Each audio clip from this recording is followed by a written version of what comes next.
तो ईरान के खिलाफ फिर से हमले की तैयारी में अमेरिका दिखाई दे रहा है और ट्रंप के प्लान से हॉर्मूज पर एक बार फिर से खतरा बढ़ गया है।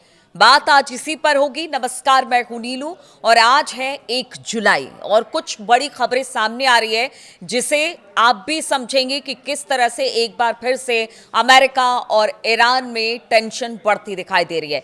देखिए, हॉर्मूज स्ट्रेट पर तनाव के बीच अमेरिका और ईरान के बीच एक बार फिर से जंग शुरू हो सकती है।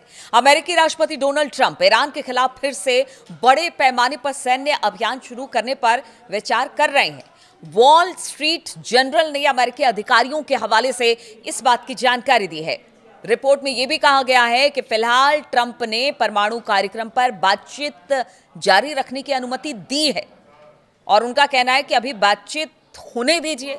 अगर लगता है बातचीत नहीं होगी तो फिर कोई बड़ा हमला ईरान के लिए प्लान किया जा रहा है। अब देखिए, फिर धीरे धीरे आज बुधवार हो गया और बहुत जल्द अब शनिवार रविवार भी आ रहा है, उसके बाद फिर सोमवार आएगा और फिर वही बात, हमला होगा और इस तरह की खबरें आएंगी और उसके बाद फिर ये कहा जाएगा कि नहीं, सब कुछ ठीक है, बातचीत में हम आगे बढ़ेंगे। तो ये अमेरिका क्या कर रहा है? और अगर वॉल स्ट्रीट जर्नल की ही बात की जाए तो देखिए, ये अमेरिकी अखबार है और उस हिसाब से खबर छापते हैं और ये कहीं ना कहीं बाजार के सेंटीमेंट को भी एक तरह से समझाने की कोशिश होती है। आप भी अच्छी तरीके से समझते हैं, जो दर्शक हैं हमारे, कि क्या इस वक्त अमेरिका कर रहा है। हाल के दिनों में ट्रंप ने रक्षा मंत्री पीट हेग्सेथ और जॉइंट चीफ ऑफ स्टाफ के चेयर जनरल डैन केन के साथ और हमले करने की संभावना पर चर्चा की है। इस बातचीत में इस बात पर गौर किया गया है कि क्या वॉशिंगटन को कूटनीतिक रास्ता छोड़कर बड़े पैमाने पर हमले फिर से शुरू करने चाहिए।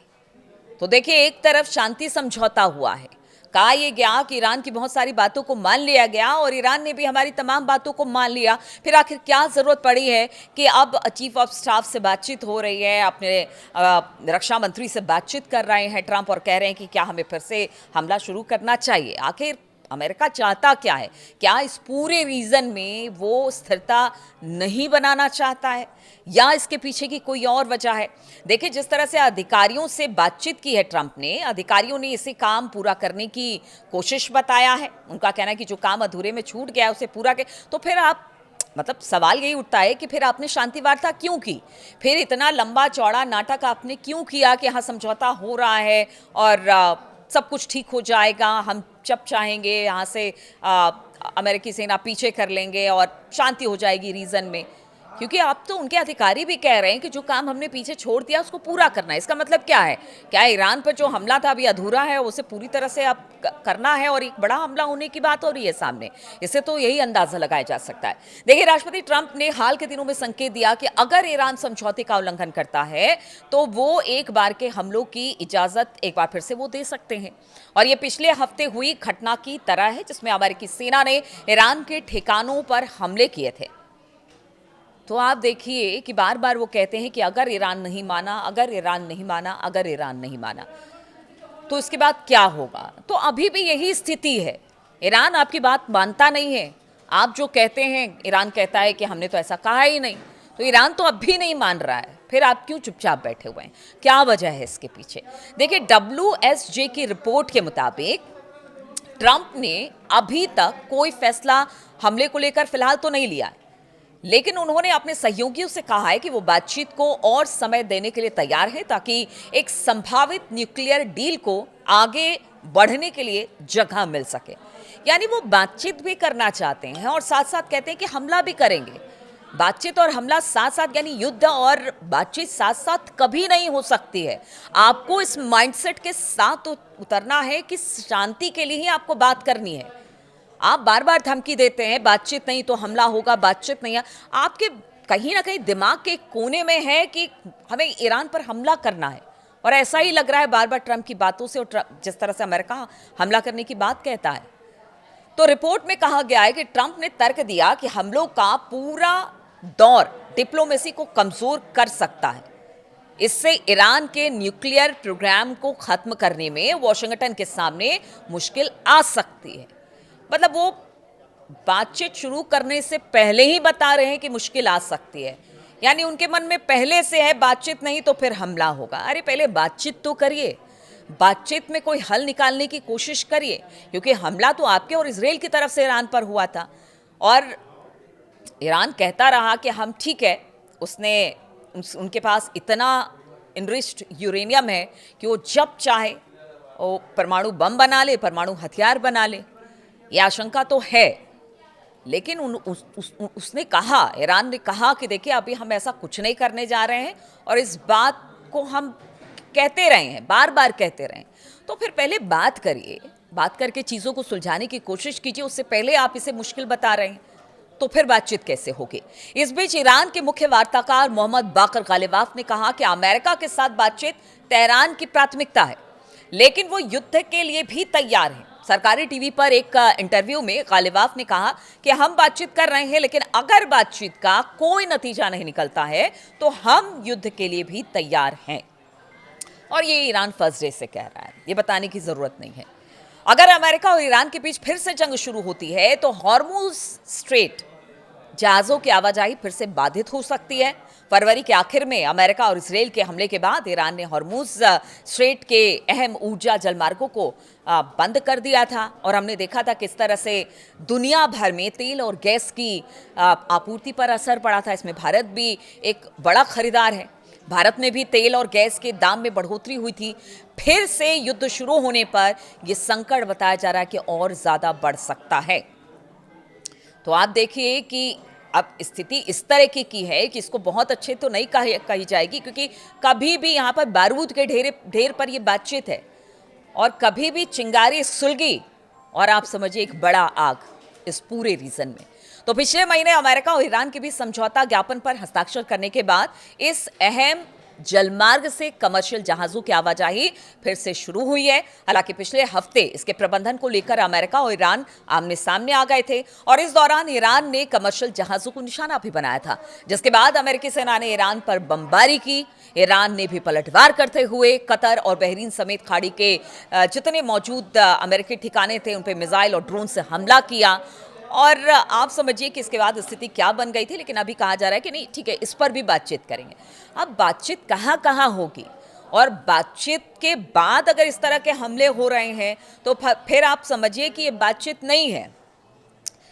ये एक तरह से कह लीजिए कि आपकी कोई गलती पकड़कर हमने हमला किया, हमारी कोई गलती पकड़कर आप हमला कर रहे हो, तो इसमें शांति तो कहीं दिखाई नहीं दे रही है। इसीलिए पूरी दुनिया में इस रीजन को लेकर और खासतौर पर अमेरिका और ईरान के रुख को लेकर ऊहापोह की स्थिति है।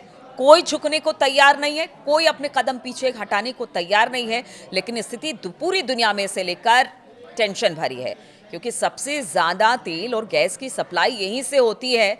और ऐसे में बताया ये जा रहा है कि अगर अमेरिका का रुख यही रहा तो फिर आगे आने वाले दिनों में भी शांति नज़र नहीं आती है। ठीक है, थोड़े दिन के लिए युद्ध विराम होगा, शांति समझौता होगा, फिर हमला होगा, लेकिन ये इसका कोई हल नहीं है। अमेरिका को चाहिए कि अगर आप कहते हैं कि आप पूरी दुनिया के एक तरह से रहनुमा हैं तो फिर आप बात करिए ना, आप बात करिए, कोई हल निकालिए। जब आप ही अपने मुद्दे से डिरेल हो जाते हैं तो फिर किससे क्या उम्मीद की जा सकती है। और ईरान का तो कहना सही है कि आप हमला करेंगे तो हम आप पर हमला करेंगे, क्योंकि उनको भी अपने लोगों की रक्षा करनी है और जो उनके फेवर में है वो हर देश चाहता है, सिर्फ ईरानी क्या हर देश चाहेगा कि जो उनके फेवर में ही चीज़ें हो वो उस पर बातचीत करेगा। चलिए इस पर आगे क्या होता है ये तो देखेंगे कि आगे आने वाले दिनों में क्या हो रहा है, क्योंकि रोजाना कोई ना कोई अपडेट यहाँ से निकलकर सामने आती है। लेकिन एक दूसरी खबर आपको बताते हैं। जिस इजराइल और जिस बीवी की बात हमेशा से ट्रंप करते रहे हैं, अब वही बीवी ट्रंप और अमेरिका को लेकर बड़ा बयान दे रहे हैं। जी हां, इजराइल के प्रधानमंत्री बेंजामिन नेतन्याहू ने एक कार्यक्रम के दौरान अमेरिका के ऊपर से निर्भरता खत्म करने का ऐलान कर दिया है। इजरायली पीएम ने कहा कि मैं अमेरिकी मदद बंद करना चाहता हूं और ये एक तरह से खैरात या वेलफेयर जैसी है, मुझे ये नहीं चाहिए। मैं चाहता हूं कि ये प्रक्रिया इसी साल शुरू हो जाए। नेतन्याहू ने कहा कि हमारी प्रति व्यक्ति जीडीपी $67,000 है। हम जल्द ही $1 ट्रिलियन की अर्थव्यवस्था बनने वाले हैं। हमारी अर्थव्यवस्था अब छोटी नहीं रह गई है। अमेरिका से मिलने वाली जीडीपी के एक छोटे से हिस्से के लिए हम खुद ही फंड का इंतजाम कर सकते हैं। इजरायली प्रधानमंत्री का ये बयान उस वक्त आया है जब डोनाल्ड ट्रंप के साथ ईरान युद्ध पर उनका मनमुटाव काफ़ी दिन बढ़ गया है। हमने देखा भी पीछे कि किस तरह से उन्होंने बेंजामिन नेतन्याहू को डांट फटकार लगाई, फिर लेबनान के मसले पर बैठकर समझौता कराया, उनकी बातें नहीं मानी गई, समझौते में उनको शामिल नहीं किया गया। तो ये दूरियां लगातार ट्रंप और नेतन्याहू की बढ़ती चली जा रही है और ऐसे में ये बयान डोनाल्ड ट्रंप ने कई बार नेतन्याहू की सार्वजनिक आलोचना पीछे कुछ दिनों में की है। यहां तक कि कह दिया कि नेतन्याहू वही करते हैं जो कि वो कहते हैं। इससे पहले भी इजरायली प्रधानमंत्री ने अमेरिकी सैन्य सहायता को चरणबद्ध तरीके से खत्म करने और इसराइल को आत्मनिर्भर बनाने की बात अमेरिकी समाचार नेटवर्क CBS न्यूज से की, जो उनके प्रसिद्ध कार्यक्रम है 60 मिनट्स, उसके दौरान।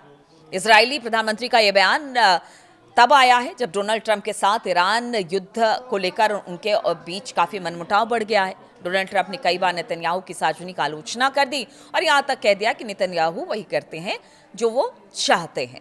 अब देखिए, पीछे की जो स्थिति हम देखें, इसराइल को लगता है कि अमेरिका अपने हित के लिए इसराइल के हितों को ताक पर रख देता है और वहाँ के जो लोग हैं इसराइल के, वो भी यही कह रहे हैं कि आप अब अमेरिका के कहे में ना जाए, जो देश के हित में है वो करें। अब ऐसे में ये बयान क्या मायने रखता है? क्या वाकई ऐसा होगा कि नेतन्याहू अमेरिका से जितने भी जो सैन्य सामान खरीदते हैं या जो मदद उनको मिलती है वो बंद कर देंगे? तो ऐसा तो नहीं लगता है। देखिए, काउंसिल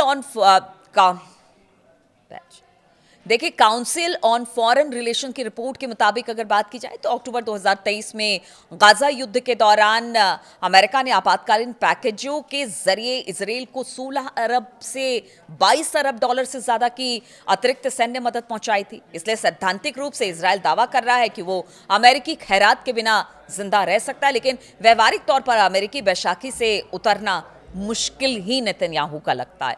अब ऐसे में ये तल्खी और बढ़ेगी, क्या होगा? या फिर ठीक है, अब देखिए दोनों एक ही कौम से आते हैं और बहुत ज़्यादा करीब हैं। ट्रंप भी कहते हैं कि इजराइल हमारा फ्रेंड है, नेतन्याहू को अपना दोस्त बताते हैं।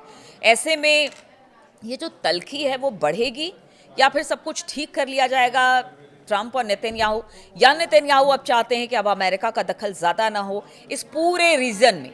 अगर बात की जाए अरब मुल्कों में या ईरान को लेकर, जो वो सोचता है, लेबनान को लेकर वो सोचता है वो फ्री हैंड हो जाए, इस बात से अलग हटके कि अब अमेरिका की फंडिंग नहीं चाहिए। लेकिन क्या ऐसा होगा कि बिना अमेरिका के फंडिंग पे जो इसराइल है उस रीजन में टिक पाएगा? ये बड़ा सवाल है, भले बयान नेतन्याहू कुछ भी देते रहे। तो देखिए, 2-3 अपडेट्स हैं, लगातार अपडेट्स वहाँ से आती रहती है, मैं आप तक पहुँचाती रहती हूँ। बहुत बहुत शुक्रिया मेरे साथ इस वीडियो में शामिल होने के लिए। और आपको इन सब मुद्दों पर क्या लगता है, अपनी राय ज़रूर दें, क्योंकि आपकी राय का इंतज़ार रहता है, आपके कमेंट का इंतज़ार रहता है। बहुत बहुत शुक्रिया मेरे साथ जुड़ने के लिए।